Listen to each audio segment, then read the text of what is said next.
স্বামীর নাম কখনো মুখে নিতে হয় না। স্বামীর নাম যদি কেউ মুখে নেয় তাহলে মারাত্মক বেয়াদবি এবং আল্লাহ তার উপর নারাজ হয়, এর জন্য জাহান্নাম অবধারিত। কোন স্ত্রীর উপরে যদি কোনো স্বামী সন্তুষ্ট থাকে তাহলে আল্লাহ তাআলা সেই স্ত্রীর উপরে সন্তুষ্ট থাকে। আর জামাইকে অনেকে ভাই বলে সম্বোধন করেন, এটা উচিত না আসলে।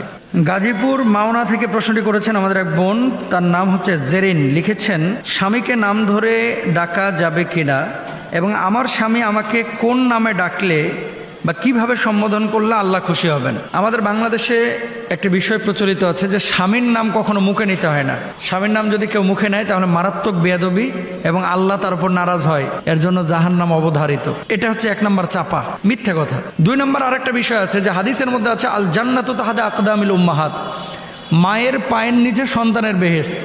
এটারে নিয়ে যে ফিটিং করছে বউয়ের পায়ের নিচে, স্বামীর পায়ের নিচে বউয়ের বেহেশত, মানে হাদিস বলল যে মায়ের পায়ের নিচে সন্তানের বেহেশত, এটারে নিয়ে এসে ফিটিং করছে স্বামীর পায়ের নিচে স্ত্রীর বেহেশত।